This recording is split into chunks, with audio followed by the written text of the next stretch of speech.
And what exactly is the use of storing the data according to the relation is like. And here you can see even the second sentence, Flutter integrates with Firebase, so the source, relation and target. And now I hope you people got the exact info like why we have specified this particular format. So it is very much efficient way of dealing with the AI here. So not only just providing the required information, it needs to analyze and try to connect all the edges before providing you the proper information.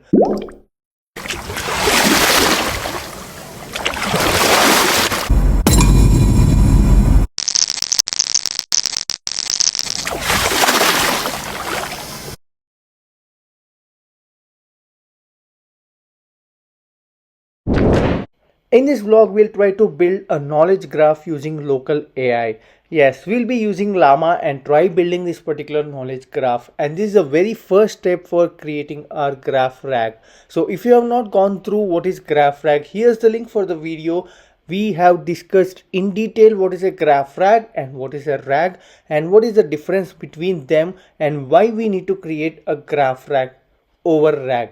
And here is the implementation for the RAG as well. There we have created a simple RAG for the beginners even to understand the complete implementation, and the links for these videos I'll be providing in the description section below. And I hope you have gone through these particular tutorials before getting started, so as to get a good understanding of what is GraphRAG and why GraphRAGs are powerful. So in this video we'll stop theory completely and start building.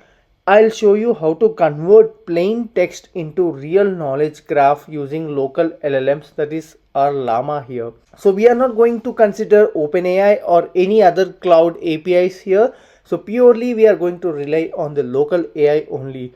So even the beginners can afford this and easily create their own GraphRAGs here. So by the end of this video, you will literally see these kinds of relationship where, see, for example, Flutter integrates with Firebase. So here there are two entities, Flutter and Firebase are the entities, and here integrates with will provide you the relationship in between. So let's get started here. Quickly I'll try to add the code and we'll try to explain you what exactly we are trying to do.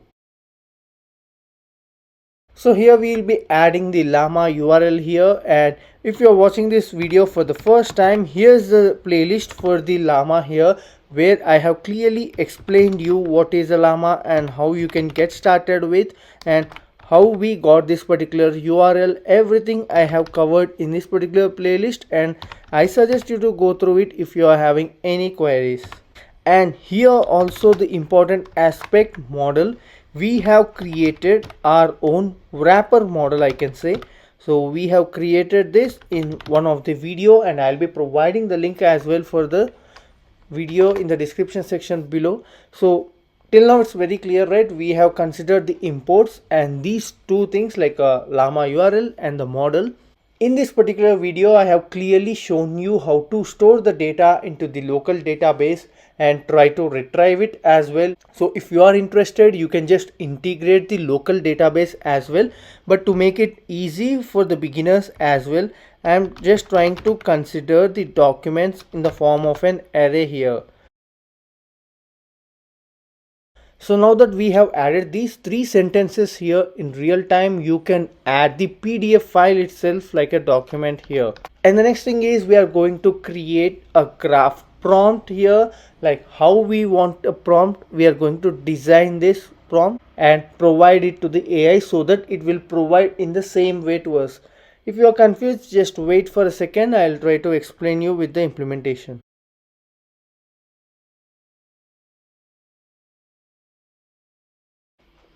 So this is the format which we are trying to provide to AI, and once we run the code, right, we will be getting the relationships in this particular JSON format itself. So the source, relation, target, everything will be printed in the terminal. So then you will be getting a very good clarity why we have provided this particular prompt, because we are trying to deal with the AI over here. So it might provide the output in any format, but we want a specific format so that we can read that particular format and try to get the information out of it. Now I hope you understand why we have specified the format here. And the next thing is, let's try to call Llama here and try providing the prompt to it.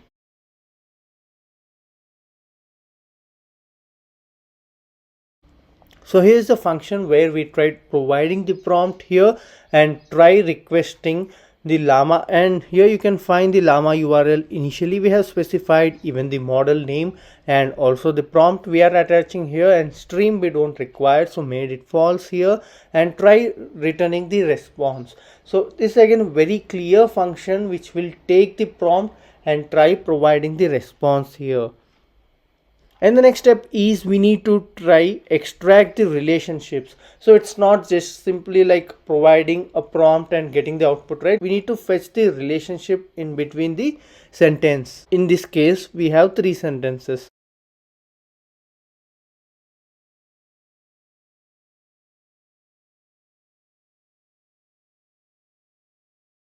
And you may get a doubt, what is this text and where we are getting from? So the documents we have created, right, the document array. So from that array we'll be picking each sentence, and that particular sentence will be passed on to this particular extract relationship function. And yes, we'll pass the sentence one by one using a for loop here, and then we will be appending it with the graph prompt which we have created here. So here you can see this is a graph prompt, right, which we have created. So we'll be adding these two things and try passing them to the Llama model here, and also we are trying to print it before any process is happening so that we can have a view like what exactly is going through. And then we are trying to find out the start and end here. So here you can see, right, we have specified the format now.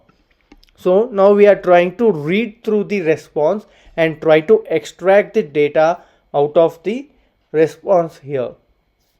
And also we have specified the relationships here, right? So now we are trying to read through the data with the help of these particulars. So that's why, that is the reason we have specified the format, or else if AI has to return the data, it might return in any other different way as well. So it will be very difficult for us to track down the response. So I hope now you got a clarity till now. Here it's very clear, right? Let's proceed with the next step, like building the actual knowledge graph, and this will be the last method. So stay tuned till the end here, and it will be very interesting for you once I run this particular code.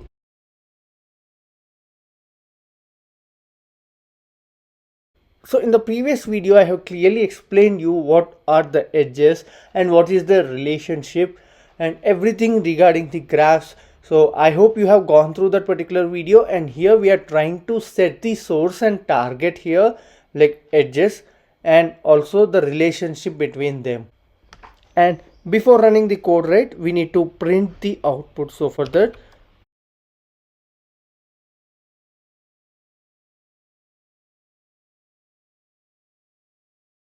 but before running the code, there are few typos, and let me try to quickly fix them.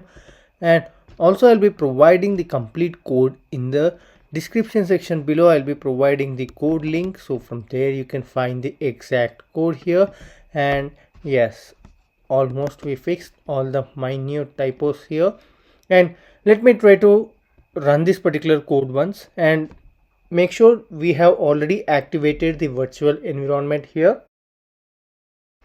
So yes, we have got the output now, and building knowledge graph, and here we have specified the format, right, graph format. So it followed exactly the graph format here, source, relation, and target. So if you see the statement here, Flutter is a UI toolkit developed by Google. So just for an example sake, I have specified this particular statement now, and it has categorized it to like a source is Google, relation is developed by, and target is Flutter.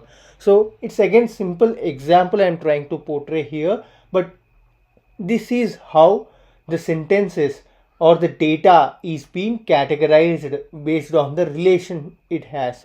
And what exactly is the use of storing the data according to the relation is. Like, it's not like a question and answer, you get the answer. It will think and provide you the valid answer. So it is very much efficient way of dealing with the AI here. So not only just providing the required information, it needs to analyze and try to connect all the edges before providing you the proper information. So this is a basic step. We tried implementing the GraphRAG, and going forward we try to much more videos around it. So I hope you found this video interesting. If yes, do like, share and subscribe to our channel for more interesting content.